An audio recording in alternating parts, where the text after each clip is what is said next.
We thank you for coming to see Hinsdale Central Drama Club's production of Mac Space Beth. Is everyone ready? Yeah. Guys, wait, where are Kendall? Where's Kendall? Where are Kendall?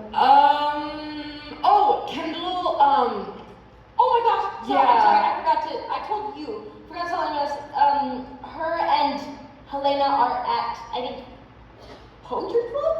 I'm pretty sure. Okay, don't they have to be like on stage? Well, okay, Helena will get here on time. Yeah, I know she's on her way. I don't know where Kendall is right now. Wait, she's messed up. She comes on Act 2, right?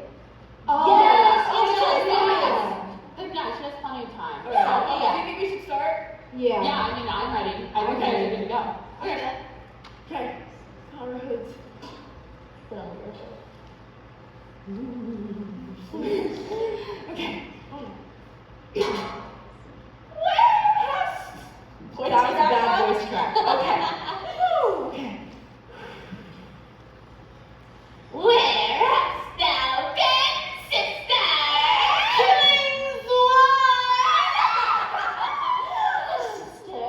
Where thou? An old man has a play in his lap. Give me, quoth I. I'll do, and I'll do. Give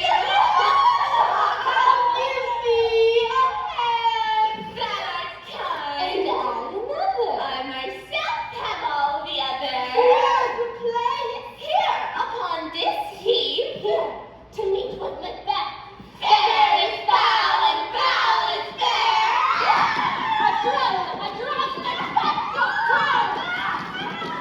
Peace, the charms well. So foul and fair a day I have not seen. What are these? So withered and so wild in their attire. Look not like the inhabitants on the earth, and yet are on it. Live you, or are you on that man may question? You should be women. Speak if you can. What are you? All hail Macbeth, hail to thee, Thane of Glamis. All hail Macbeth, hail to thee, Thane of Cawdor. All hail Macbeth, thou shalt be king hereafter. Good sir, why do you start and seem to fear things that do sound so fair? If name of truth, are ye fantastical, or that indeed which outwardly ye show? My noble partner you breed with present grace and great prediction of noble having, and of royal hope, that he seems rapt withal. To me you speak not. If you can look into the seeds of time, and say which grains will grow, and which will not, speak then to me, who neither beg nor fear your favors nor your hate. Hail, hail, hail! Lesser than Macbeth and greater. Not so happy yet, much happier. Thou shalt give kings, though thou be not. So all hail Macbeth and Banquo. Banquo and Macbeth, all hail! Tell me more. My father said I know I am Thane of Glamis, but how of Cawdor? The Thane of Cawdor lived, a prosperous gentleman, and to be king stands not within the prospect of belief, no more than to be Cawdor. Say from whence you owe this strange intelligence, or why upon this blessed heath you suffer away with such prophetic reading. Speak, I charge you. The earth hath bubbles, as the water has, and these are of them. Whither are they vanished? Into the air, and what seemed corporal melted as breath into the wind. Would they had stayed. Were such things here as we do speak about, or have we eaten on the insane root that takes the reason prisoner? Your children shall be kings, You shall be king. and Thane of Cawdor too, went it not so? To the self-same tune and words. Who's here? Oh, gentle Ross and our good cousin Angus. Gentle Angus and our good cousin Ross. The king hath happily received Macbeth, the news of thy success. As thick as hail came post with post, and everyone did bear thy praise in his kingdom's great defense, and poured them down before him. We are sent to give thee from our royal master thanks, only to herald thee into his sight, not pay thee. And for an earnest of a greater honor, he bade me from him call thee Thane of Cawdor, in which addition Hail, most worthy Thane, for it is thine. What? Can the devil speak truth? The Thane of Cawdor lives. Why do you dress me in borrowed robes? Who was Thane lives yet, but under heavy judgment bears the life which he deserves to lose. Treason's capital, confessed and proved, hath overthrown him. Glamis and Thane of Cawdor, the greatest is behind. Thanks for your pains.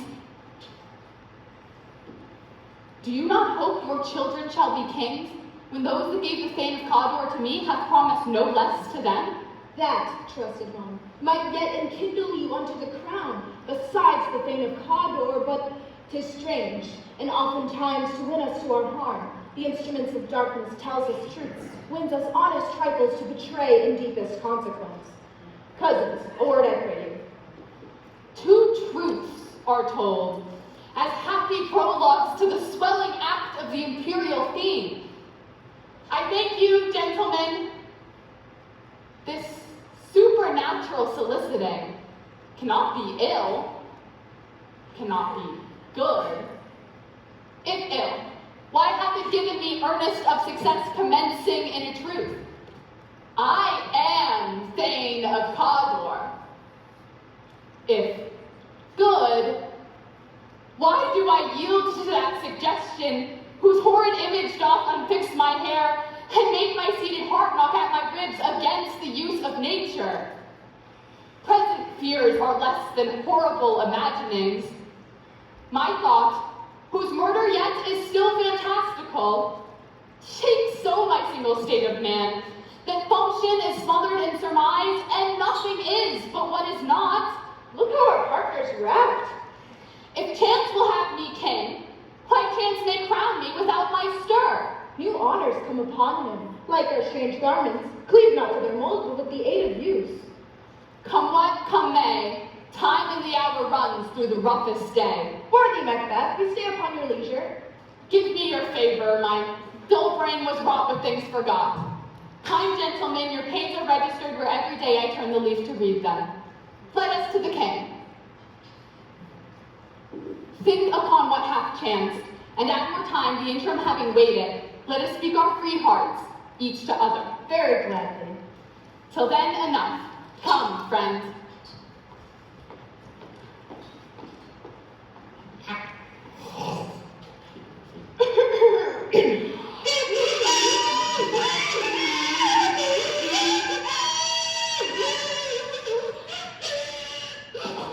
Oh, hell, King Duncan! Is execution done on Cawdor, or not this in commission yet returned? My sons? They are not yet come back, but I spoke with one who saw him die, who very frankly did report that he confessed his treasons, implored Primus' pardon, and set forth a deep repentance. Nothing in his life became him like the leaving in.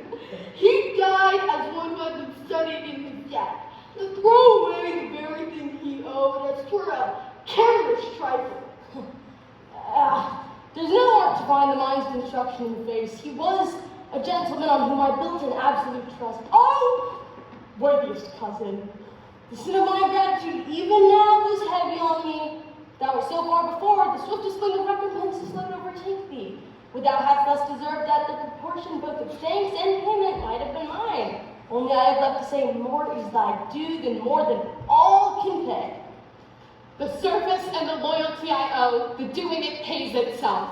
Ah, welcome hither. I have begun to plant thee in labor, to make thee full of growing. Noble Banquo, thou hadst no less deserved, nor must be known no less, to have done so. Let me enfold thee and hold thee to my heart. There, if I grow, the harvest is your own. My plenteous joys, wanted in their fullness, seek to hide themselves in drops of sorrow. From hence to your great house, and bind us further to you? The rest is labor, which will not be used for you.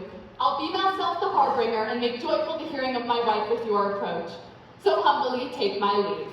Ah, my worthy Cawdor. Stars, hide your fires. Let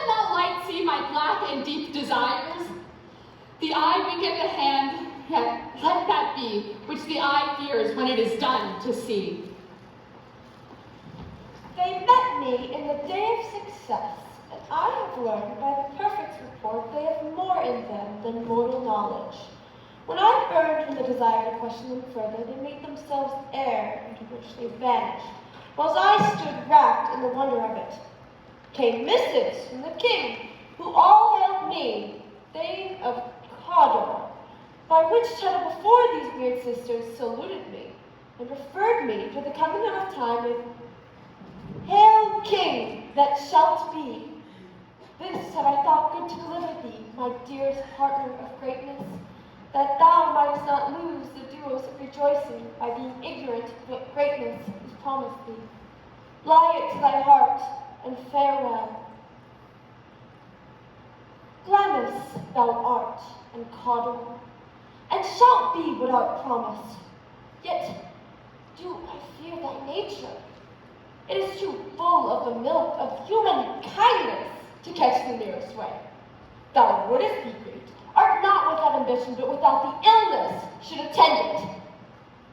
Hide thee hither, that I may pour my spirits in thine ear, and chastise with the valor of my tongue all that impedes thee with the golden round, which fate and metaphysical aid doth to seem crowned withal. What is your tidings? The king comes here tonight. Thou art mad to say it. Is not thy master with him? Or what so would have informed for preparation? It is true. Our Thane is coming. He brings great news. The raven himself is hoarse that croaks the fatal entrance of Duncan under my battlement.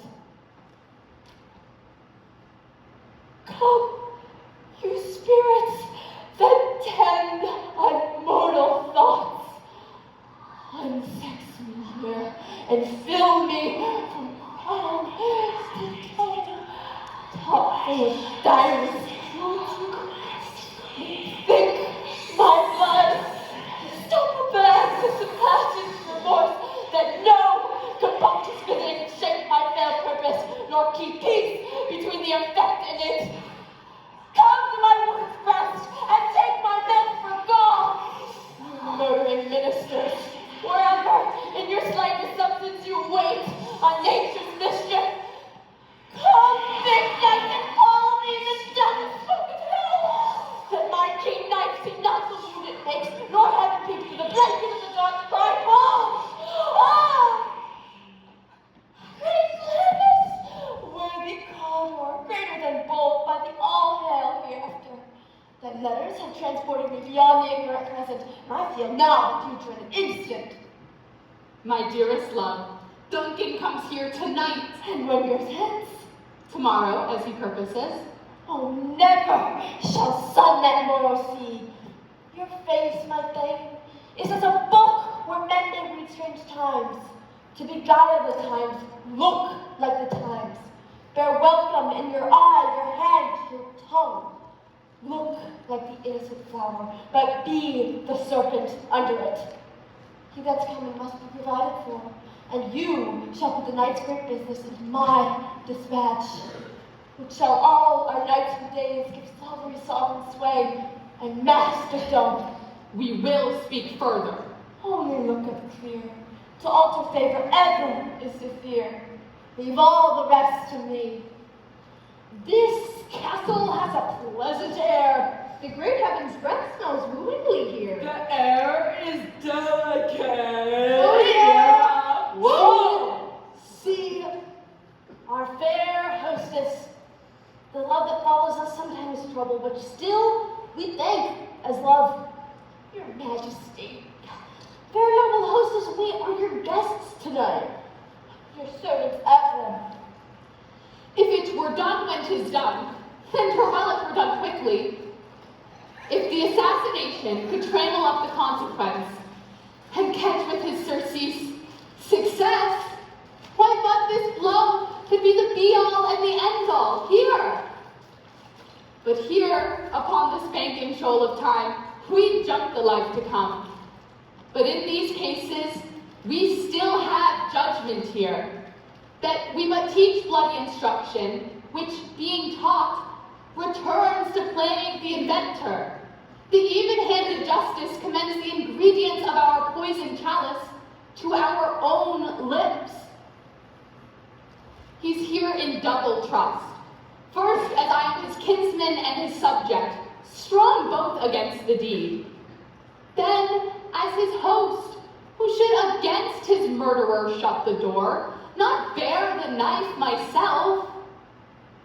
Besides, this Duncan hath borne his faculties so meek, hath been so clear in his great office, that his virtues will plead like angels, trumpet-tongued at the deep damnation of his taking off, and pity, like a naked newborn babe striding the blast, or heaven's cherubims horsed upon the sightless couriers of the air, shall blow the horrid deed in every eye, that tears shall drown the wind.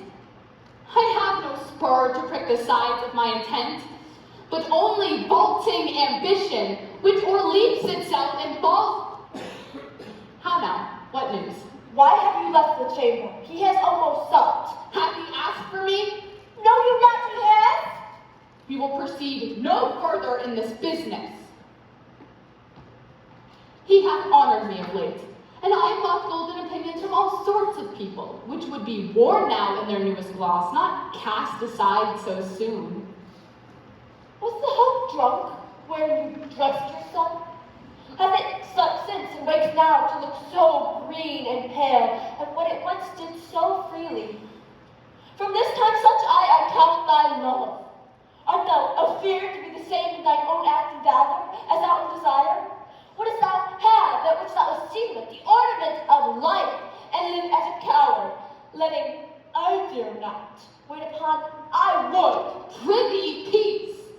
I dare do all who may become a man. Who dares do more is none.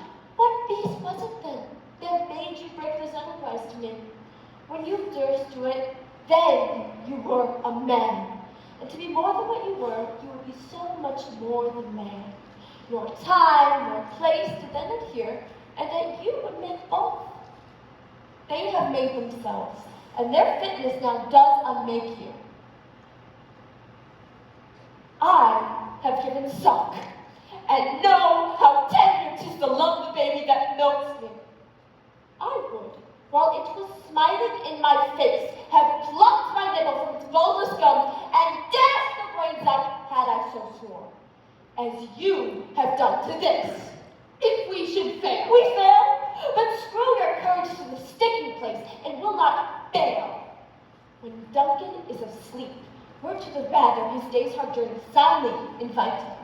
His two chamberlains will I with wine and Marcel so convince them that memory, the water of the brain, shall be a fume and a receipt of reason, a limbeck only in spinal sleep their drenched natures lie as in death. What cannot you and I perform upon the unguarded Duncan? What not put upon the spongy officers who shall bear the guilt of our great will? Bring forth men children only, for thy undaunted mettle should compose nothing but males. Will it not be received, when we have marked with blood those sleepy two of his own chamber, and used their very daggers, that they have done it? Who dares receive it other, as we shall make our griefs and clamor roar upon his death? I am settled, and will bend up each corporal agent to this terrible feat. Away and mock the time with fairest show, false face must hide what the false heart doth know. How goes the night, my son? The moon is down! I have not heard the clock. There's husbandry in heaven. Their candles are all out. A heavy summon lies like lead upon me, and yet I would not sleep. Merciful powers, restrain in me the cursed thoughts that give way into repose. Give me my sword. Who's there? A friend! What, sir? Not yet at rest? The king's event. He hath been an unusual pleasure, and set forth great largesse to your offices. This diamond he greets your wife withal. By the name of most kind hostess, and shut up in measureless content. Being unprepared, our will became the servant to defect, which else should free have wrought. All's well. I dreamt last night of the three-word sisters. To you they showed some truth. I think not of them. Yet, when we could entreat an hour to serve, we would spend it in some words upon the business, if you would grant the time. At your kindest leisure. If you shall cleave to my consent when it is, it shall make honor for you. So I lose none in seeking to augment it, but still keep my bosom franchise and allegiance clear. I shall be counseled. Good repose the while. Thanks, sir. The like to you. Go, bid thy mistress.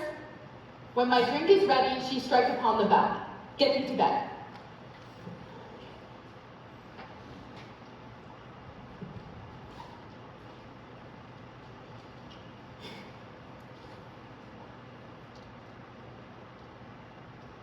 Is this a dagger which I see before me?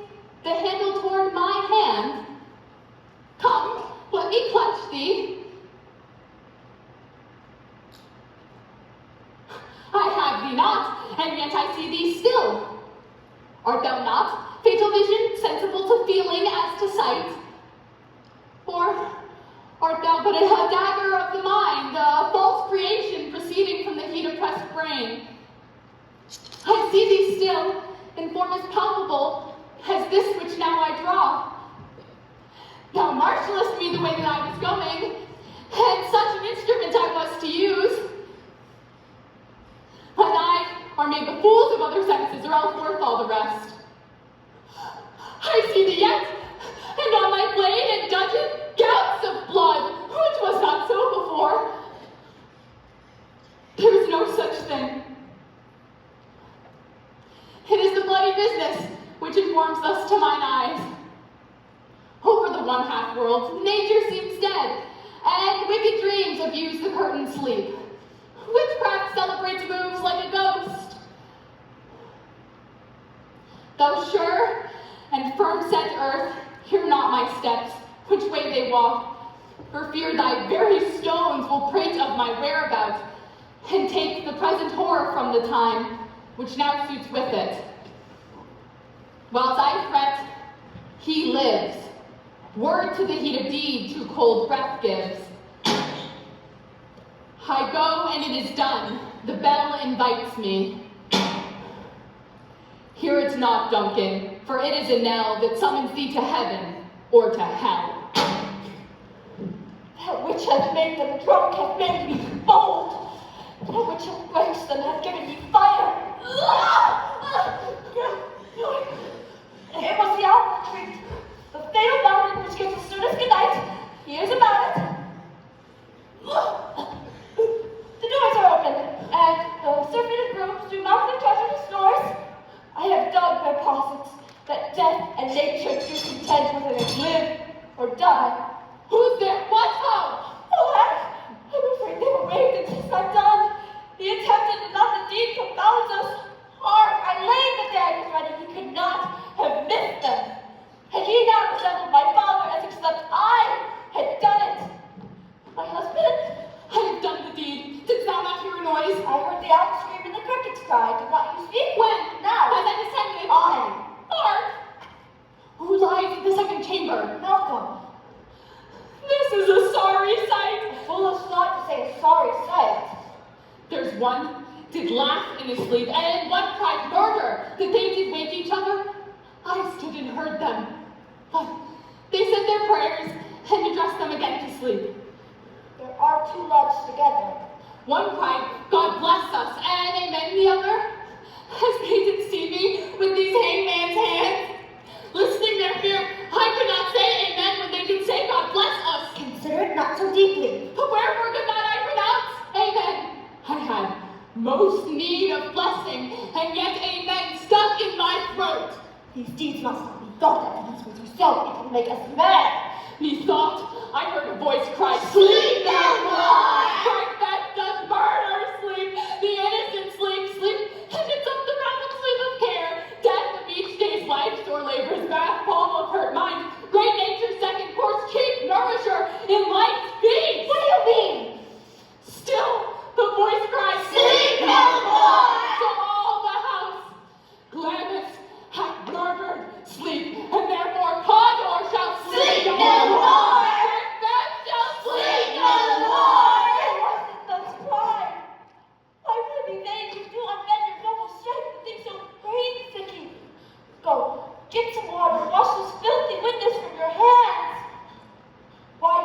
daggers from the place.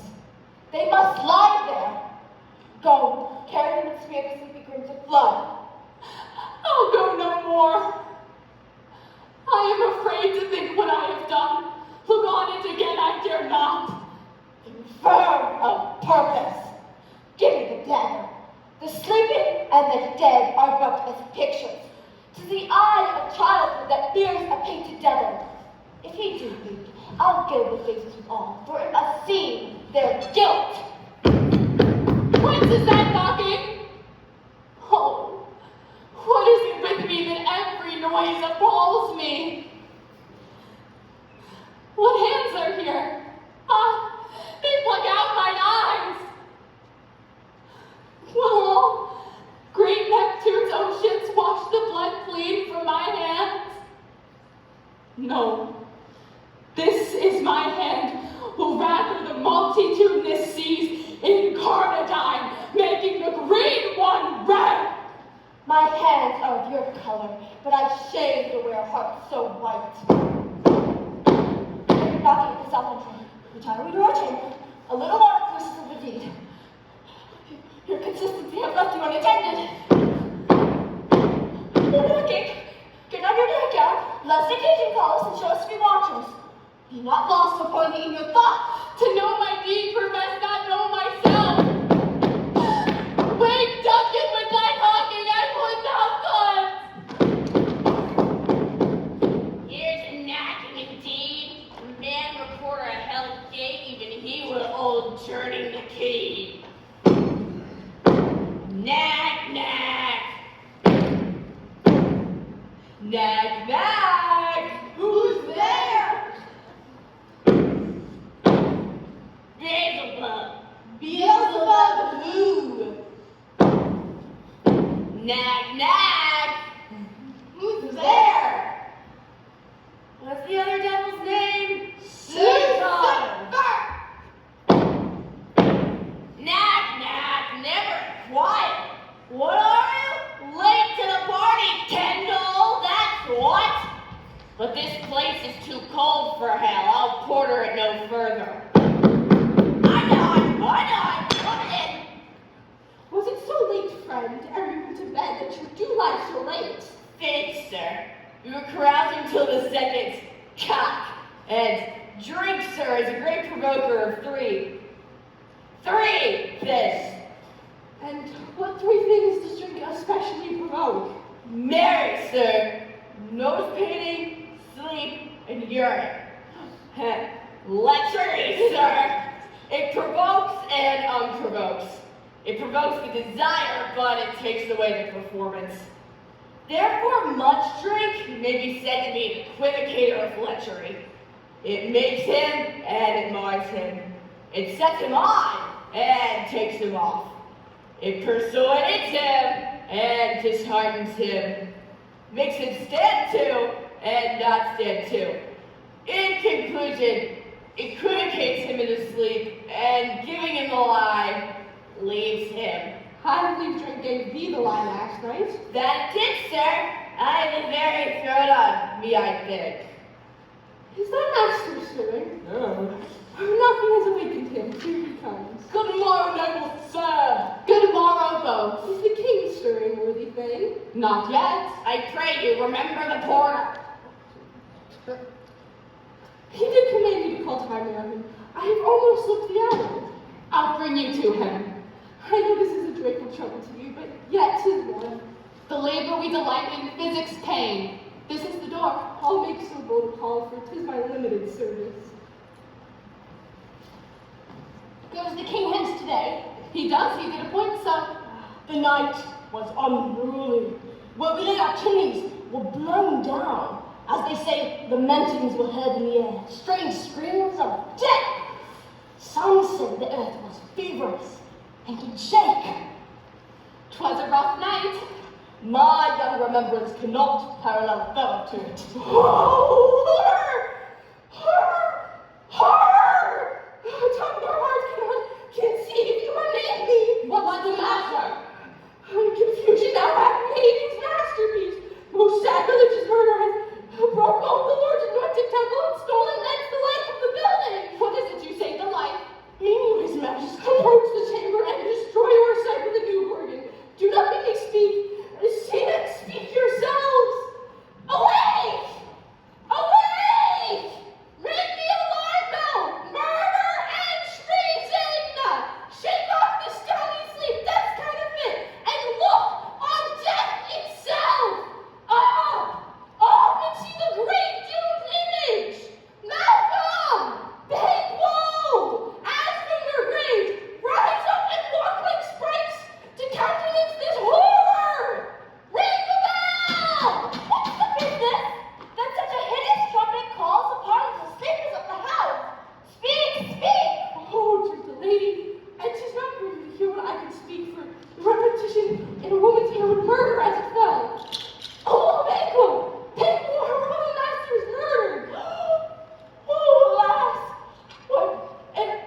myself and say it is not so.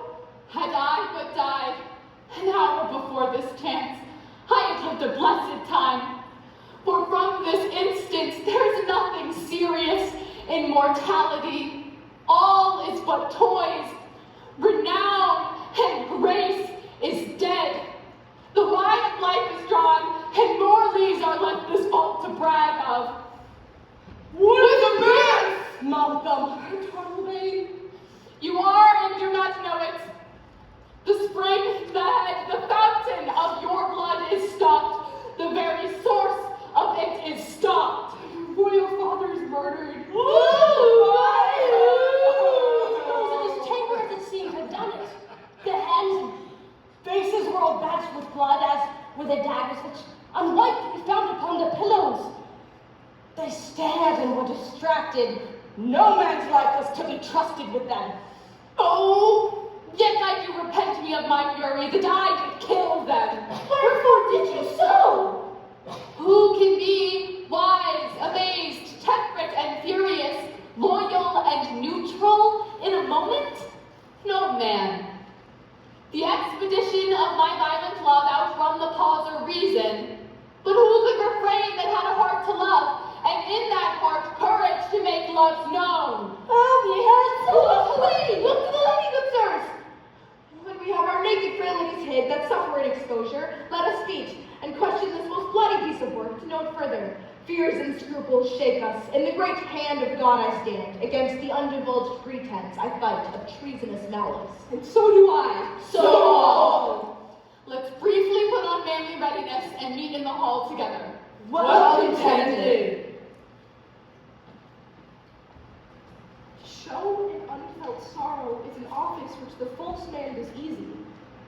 Where we lie, there's daggers and men's smiles.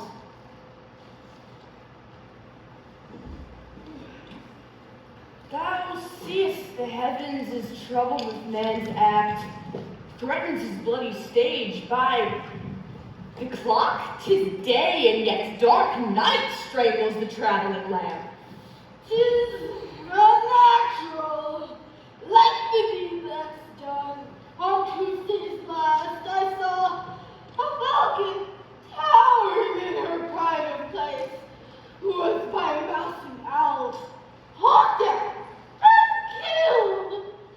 And Duncan's horses, a thing most strange and certain, beauteous and swift, the minions of their race, turn wild in nature, broke their stalls, flung out, contending against obedience, as they would make war with mankind. 'Tis said they eat each other. They did so, to the amazement of mine eyes that looked upon it. Oh, that's violent. Oh, here comes the good Macduff. How goes the world, sir, now? Why, see you not? Is it known who did this more than bloody deed? Those that Macbeth had slain. Oh, alas the day! What good could they pretend? They were suborned. Malcolm and Donalbain, the king's two sons, are stolen away and fled, which puts upon them suspicion of the deed. Against nature still, thriftless ambition that will raven up thine own life's means. Wait, but 'tis most like the sovereignty will fall upon Macbeth. He is already named, and gone to Scone to be invested. Will you to Scone? No, I will home to fight. Well, I will to Scone. Well, may you see things well done there. Adieu. Adieu.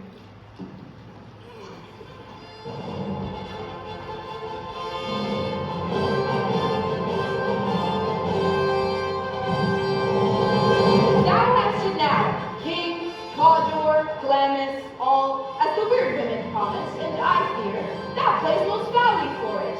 Yet it was said it should not stand in thy posterity, but that myself should be the root and father of many kings. As upon thee, Macbeth, their speeches shine, why, by the verities of thee made good, may they not be mine oracles as well, and set me up in hope? But hush, no more.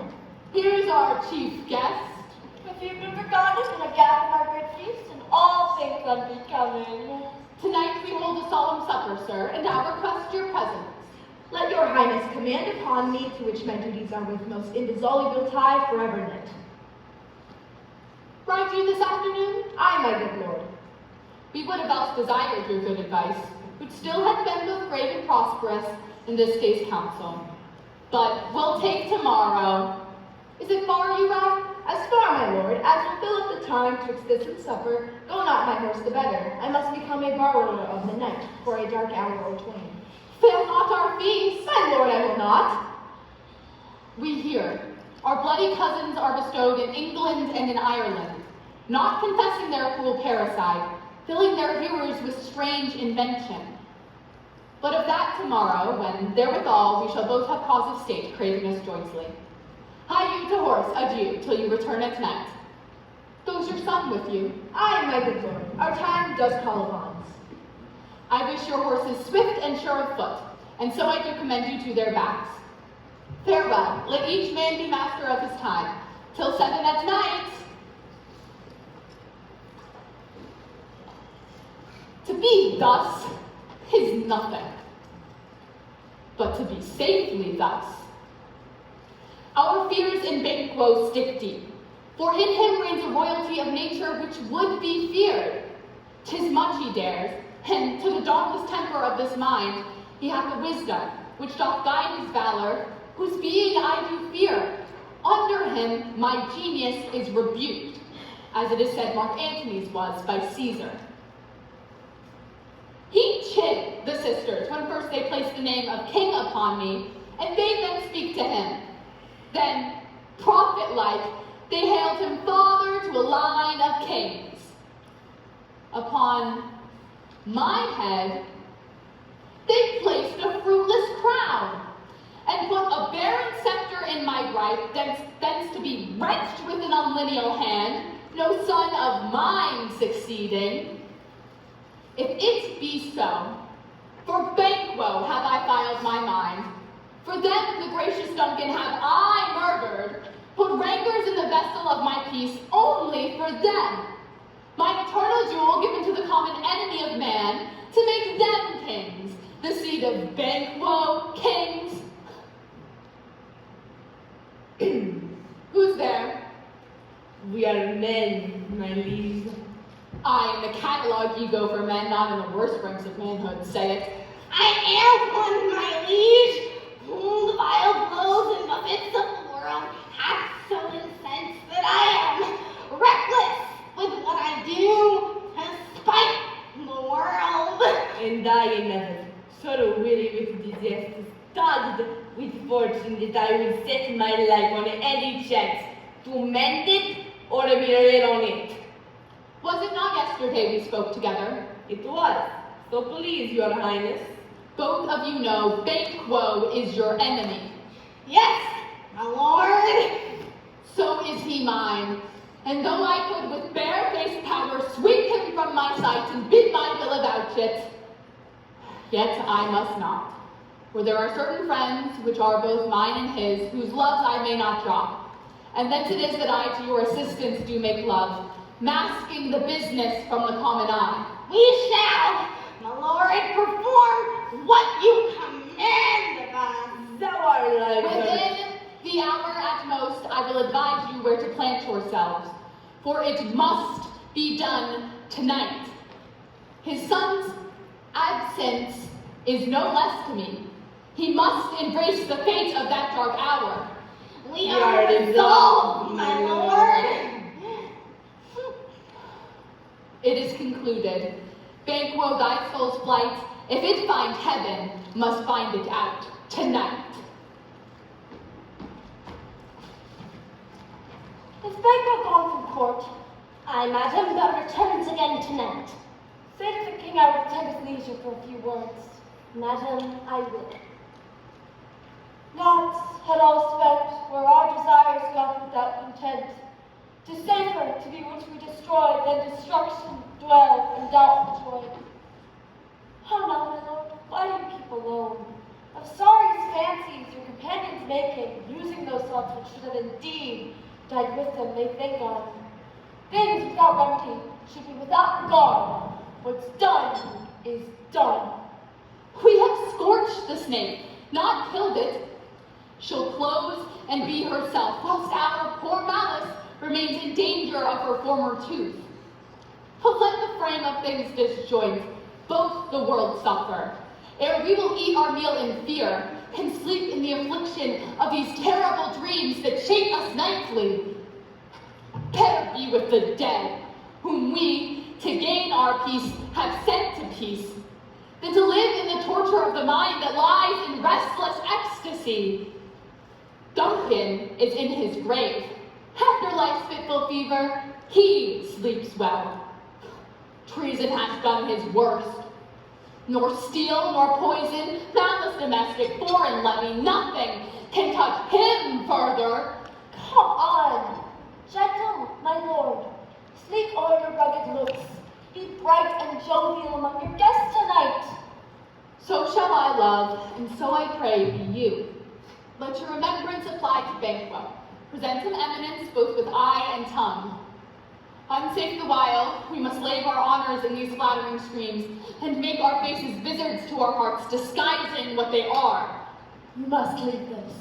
Oh, full of scorpions is my mind, dear wife. Thou knowest that Banquo and his son do live. But if nature's not come is not in turn. There's comfort yet. They are assailable. Thou be thou jocund. There is to be done a deed of dreadful note. What's to be done? Be innocent of the knowledge, dearest Chuck, till thou applaud the deed. Thou marvelest at my words, but hold thee still. Things bad begun make strong themselves by ill, so prithee, go with me. How goes the day, my son? Thy sun is up. I'm not going to come. It will be rain tonight. Let it come down.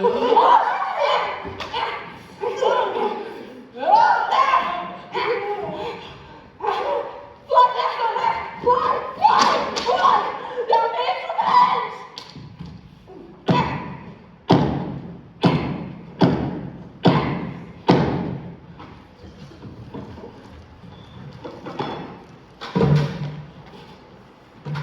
You know your own degrees. Sit down. At first and last, the hearty welcome. Thanks to your majesty. Ourself will mingle with society and play the humble host. Our hostess keeps her states, yet in best time we will require her welcome. Pronounce it for me, sir, to all of our friends. For my heart speaks, they are welcome. Be large in mirth, anon will drink a measure the table round. There's blood upon thy face. His bed was dead. 'Tis better he without than he within. Is he dispatched? My lord, his throat is cut, that I did for him. Thou art the best of the cutthroats. Yet, he's good that did the like for his son. If thou didst it, thou art the non-parallel. Most loyal, sir. The sun escaped. Then comes my fit again, I had else been perfect. But Banquo's safe. Safe in it that he bides with 20 touched gashes on his head. The least of death to nature. Thanks for that. Get thee gone. Tomorrow we'll hear ourselves again. My royal lord, you do not give the cheer. Sweet remembrance, sir. Now, good digestion, wait on appetite, and health on both. May it please your highness sit. Here had we now our country's honor roofed, were the grace person of our Banquo present, who may I rather challenge for unkindness than pity for mischance. His absence, sir, lays blame upon his promise. Please, your highness, to grace us with your royal company. The table's full. Ah, here is a place reserved, sir. Where? Here, my good lord. What is it that moved your highness? Which of you have done this? What, my good lord? Thou canst not say I did it. Never shake thy gory locks at me. Gentlemen, rise. His highness is not well. Present, worthy friends, my lord, is often thus, and has been from his youth. Pray you, keep sense, the fittest momentary upon the thought. If much you note him, you shall defend him and extend his passion. Feed and regard him not. Are you mad? I have been a bold one that looks on that which might you call the devil. What? Fie for shame! Oh, blood hath been shed here now, in the olden time, since 2 murders have been performed, too terrible for the year. If charnel houses in our grave shall bring those that we buried back, our monument shall be the maws of kites. What a mad and folly! If I stand here, I saw him. Shame. The time has been that when the brains were out, the man would die and there it end. But now they rise again with 20 mortal murders on their crowns and push us from our stools. This is more strange than such a murder is. Oh, worthy Lord, your noble friends do lack you. I do forget. Do not muse at me, my most worthy friends, for I have a strange infirmity, which is nothing to those that know me. Come, love and health to all, then I'll sit down. Give me some wine, fill full. I drink to the general joy of the whole table, and to our dear friend Banquo, whom we miss. Would he were here! To all and him we thirst, and all to all. Our duties and the pledge! Avaunt and quit my sight! Let the earth hide thee! Thy bones are marrowless, thy blood is cold. Thou hast no speculation in the eyes which thou dost glare with. Thinketh this good peers, but it's a thing of customs. 'Tis no other, only it spoils the pleasure of our time. What man dare, I dare. Be alive again and dare me to the desert with thy sword. If trembling I should inhabit them, protest me the baby of a girl. Dance, horrible shadow, on mere recreants! Why so? Being gone, I am man again. Pray you sit still. You have displaced the mirth, broke the good meeting with the most admired disorder. Can such things be which overcome us like a summer's cloud without our special wonder? You make me strange even to the disposition that I owe. But now I think you can behold such sights and keep the natural ruby of your cheeks when mine is blanched with fear. What sights, my lord? I pray you, speak not. He grows worse and worse. Questions enrage him. At once, good night. Stay not upon the order you're going, but go at once. Good night, and better help attend his majesty. A kind good night to all. It will have blood, they say. Blood will have blood. What is the night? Oh, the odds of the morning, which is which? How sayest thou that Macduff denies his person at our great bidding? Did you send him, sir? I heard it by the way, but I will send. There's not one of them, but in his house I keep a servant fed. I will tomorrow, and betimes I will to the weird sisters. More shall they speak, for I am bent to know by the worst means, the worst. For mine own good, all causes shall give way. I am stepped in blood so far, that should I rave no more, returning were as tedious as go over. Like all seasons of nature, sleep. Come, will to sleep. My strange and self-abuse is the initiate fear which wants hard use. We are yet but young indeed.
Litter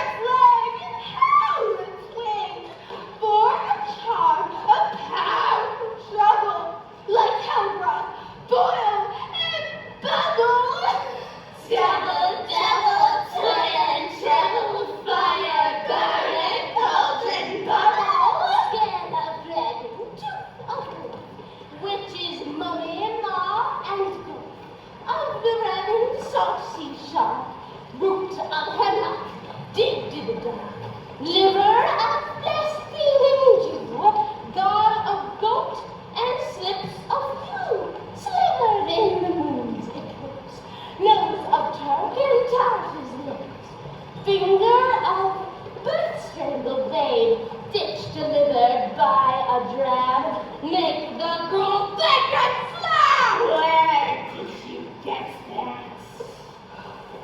Side slide.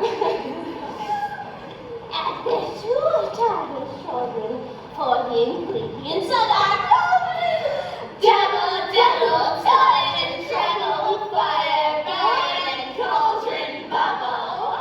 Cool it with a baby's blood until the charm is firm and good. By the pricking of my thumb, something wicked is going down. Never knocks. How now, you secret black and midnight hag? What is it you do? A deed without a name. I ponder you by that which you profess, however you come to know it. Answer me. Even till destruction second, answer me to what I ask you. Speak. Demand. Then answer.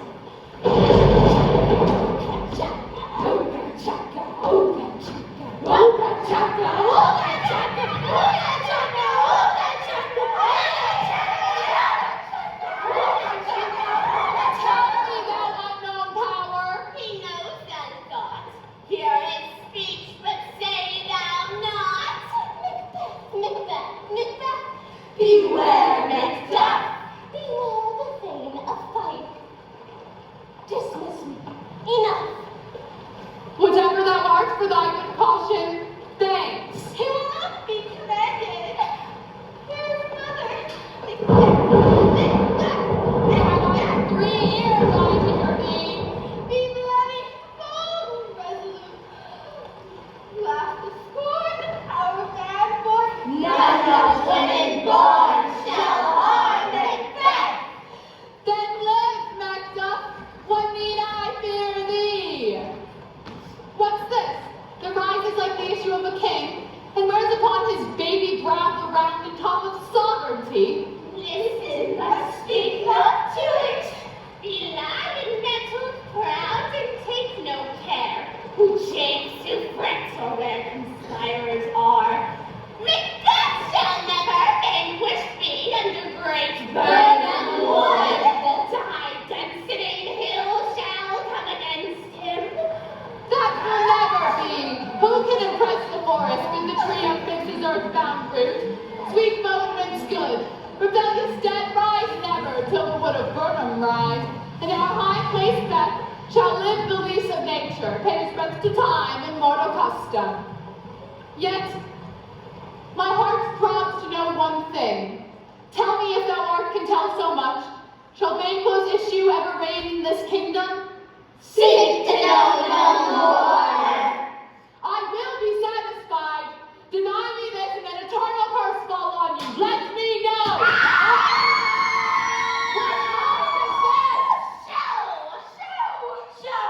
Show his eyes and grieve his heart. Come, let shadows so depart. Thou art too like the spirit of Banquo. Down. Thy crown does sear mine eyeballs. And thy hair, thou gold-bound brow, is like the first. A third is like the former filthy hags. Why do you show me this? A fourth? Start eyes, what? Will the line stretch out to the crack of doom? Another yet? A seventh I'll see no more. And yet an eighth appears, who bears a glass which shows me many more. And some I see do 2 full balls and treble scepters carry. Horrible sight. Now I see 'tis true, for the blood-bolted Banquo smiles upon me and points to them for his. What? Is this so? Aye, sir, all this is so. But what stands Macbeth thus amazingly? Come, sisters, cheer me up with sprites, and show the best of our delights, that this great king may kindly say, our duty to thee is welcome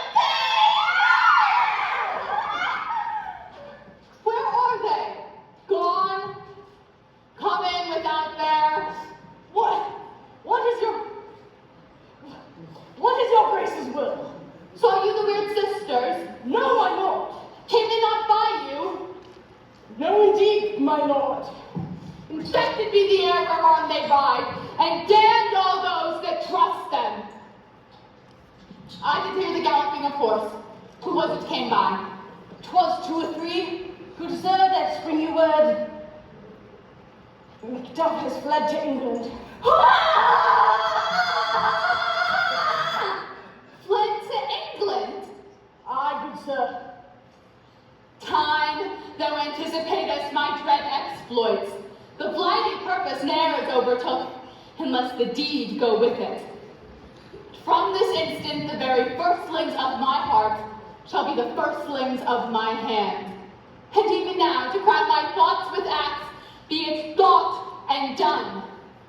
The castle of Macduff I will surprise, seize upon fife, and give to the edge of the sword his wife, his babes, and all unfortunate souls that trace him in his line.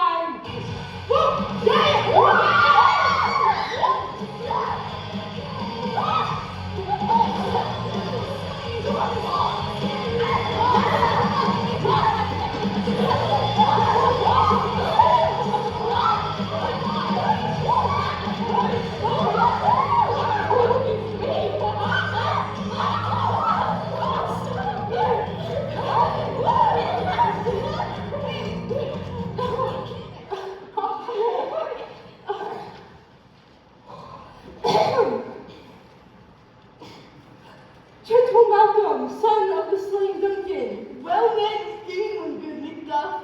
Let us seek out some desolate shade, and there we part. Sad bosoms empty. Let us rather hold fast the mortal sword, and like good men bestride our downfall both them. Each new morn, new widows howl, new orphans cry, and new sorrow strike heaven in the face that it resounds, as if felt with Scotland. What I believe, I'll well. What no believe, and what I can redress.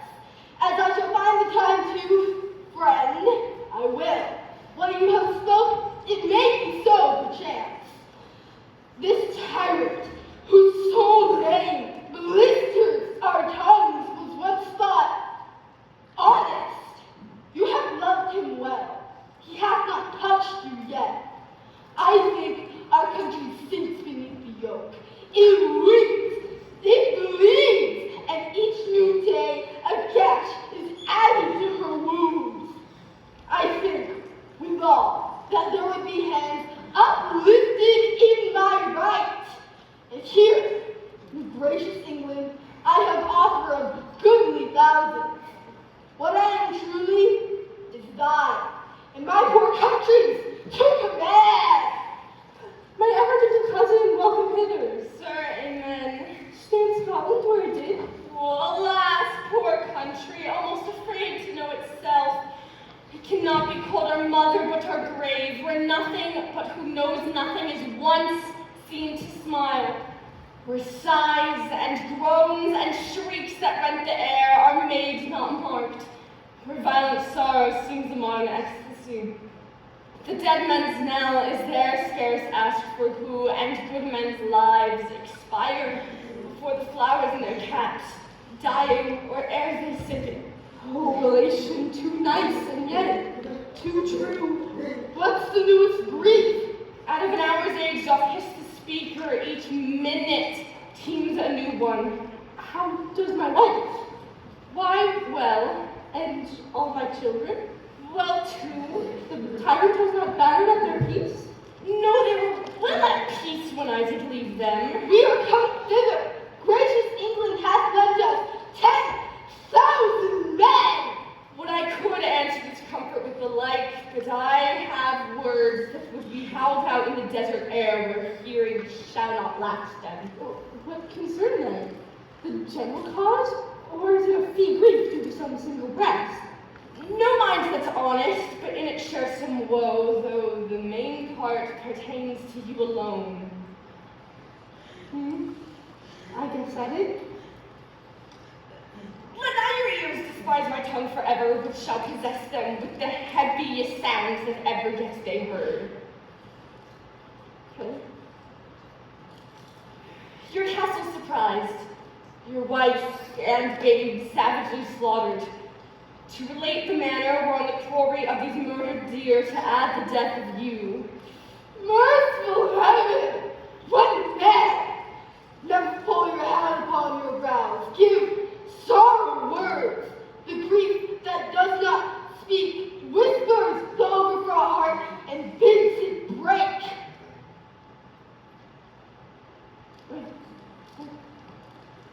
Children, too? Wife, children, servants, all that could be found. And I must be from Venice. My wife killed too. I have said, Be comforted. Let us make medicines of our great revenge to cure this deadly grief. He has no children. All my pretty ones? Did you say all? Oh, how great all? What, all my pretty chickens? And their dam at one fell swoop? This spirit like a man. I shall do so! But I must also feel it like a man. I can't remember who such things were that were most precious to me. Did heaven look on and did not take their part? Sinful Macduff, they were all struck for thee. Heaven hush them now. Let this be the whetstone of your sword. Let grief convert to anger. Love not the heart, enrage it. Oh, I could play the woman with my eyes and the braggart with my tongue.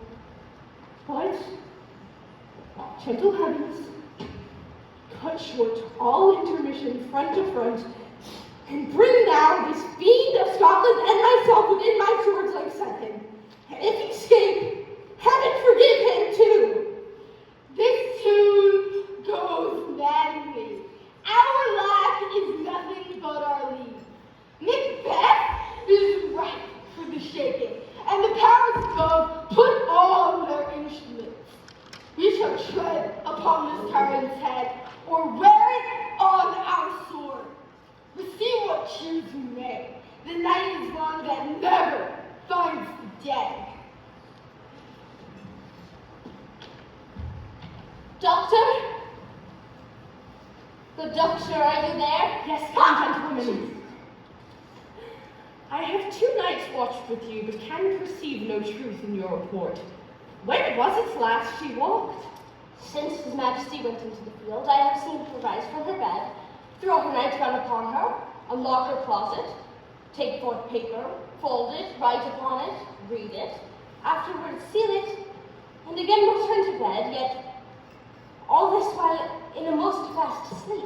What at any time have you heard her say? That, sir, which I will not report after her. You may, to me, and 'tis most meet you should. Neither to you, nor anyone having no witness to confirm my speech. Oh, here she comes. This is her vapid guise, and upon my life, fast asleep. Observe, stand close. How came she by that light? It stood by her. She is light by her continually. 'Tis her command. You see her eyes are open. Aye, but their senses shut. What is it she does now? Look how she rubs her hands. It is an accustomed action of her to seem thus washing her hands. I have known her to continue it a quarter of an hour. Yet, here's the thought. Hard she speaks. Let me set down what comes from her to satisfy my remembrance the more strongly. Out, damn spot! Out, I say! Oh, Joe. It's time to do it. Hell is murky. Fie, my lord. Fie! A soldier and a fear. What need we fear? Who knows it? When none can calm down action. Yet who would have thought the old man to have so much blood in him? Do you mark that? The light of my better life? Where is she now? What will these hands near me clean? No more of that, my lord. No more of that. You are all with this start. Go to, you have heard what you should not. She has spoke what she should not. I'm sure of that. Heaven knows what she has known. Oh, the perfumes of Arabia will not sweeten this little hand. Oh. Oh.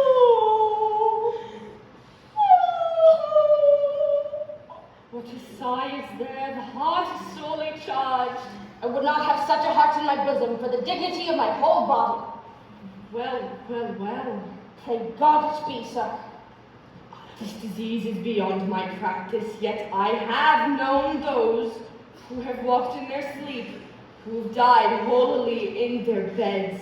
Wash your hands, put on your nightgown, I tell you yet again, Banquo is buried. He cannot come out of his grave. Even so, come while you're knocking at the gate, retire me. Take my hand. What's done cannot be undone. To bed. To bed. To bed! Will she go now to bed? Directly. Oh, foul whisperings are abroad. Unnatural deeds do breed unnatural troubles. Infected minds to their deaf pillows will discharge their secrets. More needs she, the divine, than the physician. God, forgive us all. Look after her. Remove from her the means of all annoyance, but still keep eyes upon her. So good night. Good night, good doctor. War! War! War! Bring me no more reports. Let them fly all. Till Burnham Wood removed to Dunsinane, I cannot taint with fear. What's that boy Malcolm? Was he not born of woman? The spirits who know all mortal consequence have pronounced me thus. Fear not, Macbeth. No man or woman born shall e'er have power upon thee. Then fly, false things, and mingle with the English epicures. The mind I sway by, and the heart I bear, shall never sag with doubt, nor shake with fear. Devil damn thee, black thou cream-faced loon, where gott'st thou that goose look? Gird 10,000 geese, villain! Men, my lord. Death of thy soul, those linen cheeks of thine are counselors to fear. What soldiers, whey-face? The English force, so little, take thy face hence. Satan! I am sick at heart when I behold. Satan, I say, this push will cheer me ever, or deceit me now. I have lived long enough.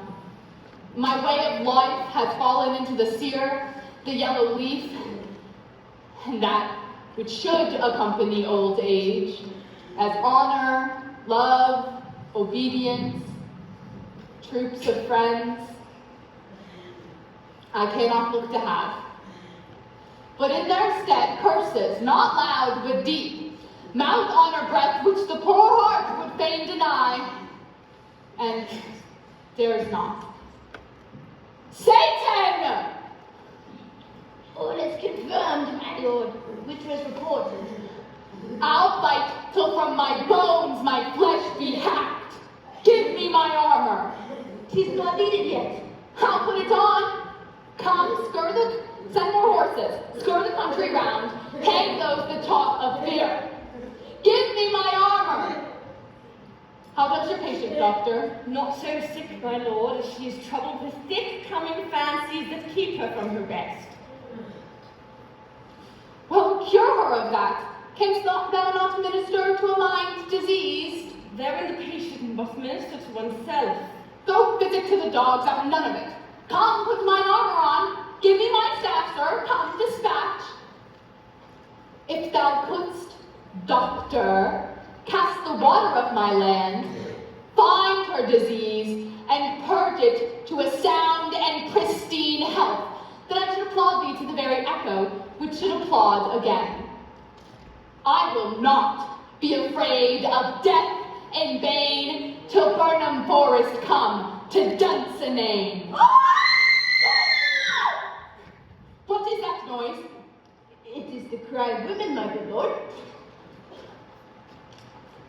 I have almost forgot the taste of fear.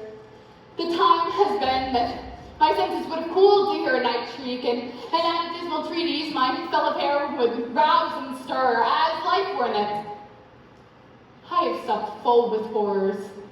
Direness, familiar to my slaughterous thoughts, cannot once start me.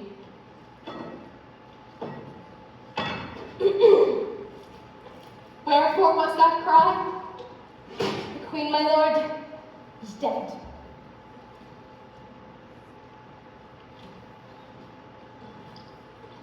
She should have died hereafter. There would have been a time for such a word. Tomorrow, and tomorrow, and tomorrow creeps in this petty pace from day to day to the last syllable of recorded time. And all our yesterdays have lighted fools, way to dusty death. Out, out, brief candle, life's but a walking shadow, a poor player that struts and frets his hour upon the stage, and then is heard no more.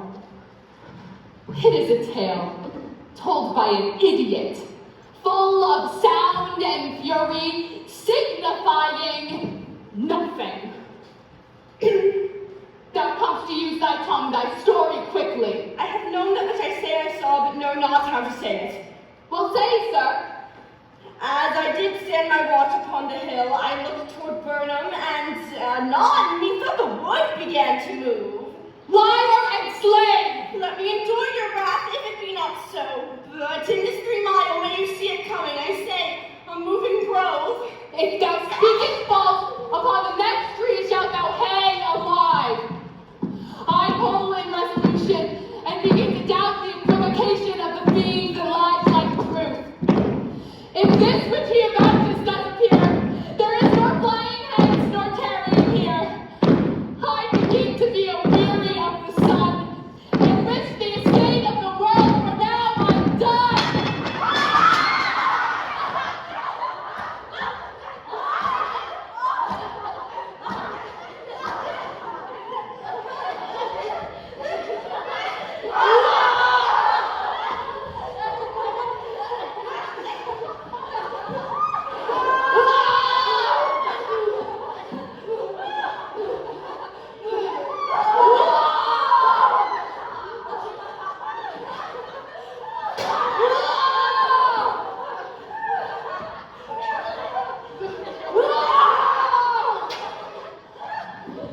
They've tied me to a stake I cannot fly, but bare life I must fight the course.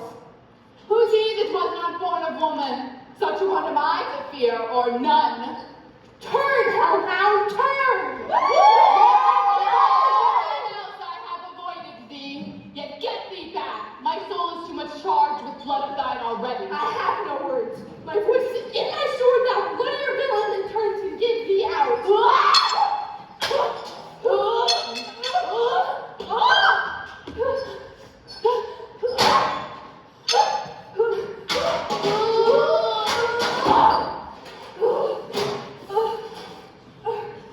Thou losest labor. As easy mayest thou be entrenched air with thy king's sword impressed, as make me bleed. Let thy blade fall on vulnerable crest. I bear a charmed life, it will not yield to one of woman born. Despair thy charm, and let the angel whom thou hast served tell thee, Macduff was from his mother's womb, untimely ripped. Accursed be the tongue that tells me so, for it hath cowed my better part of man. And let these juggling fiends be no more believed, that palter with us in a double sense. Keep the word of promise to our ear, and break it to our hope. I'll not fight with thee. Yield, be coward, and live to be show and engage the time. We'll have thee as our rare monsters are, painted upon a pole, and under it, here may you see the tyrant. I will not yield to kiss the ground before young Malcolm's feet, and to be baited with the rabble's curse. Though Burnham would become to Dunsinane, and thou pose being of no woman born, yet I will try the last. Before my body I throw my warlike shield. Lay on, Macduff, and damn be him that first cries, hold, enough!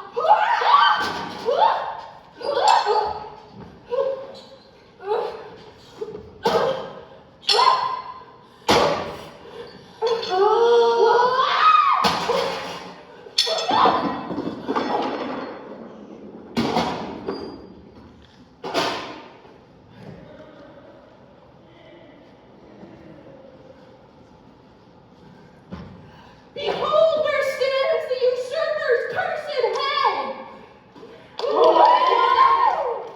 We did it! One for him. I think it's time to do it. What?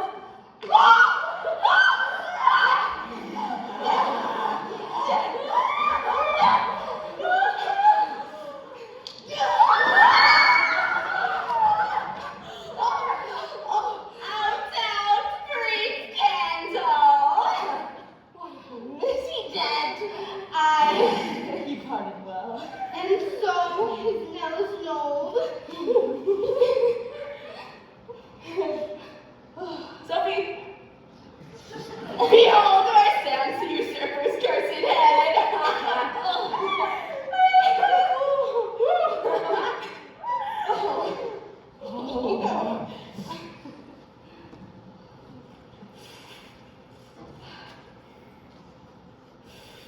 When shall we three meet again? In thunder, lightning, or in rain. When the Holy Brother's done. We really did go on three.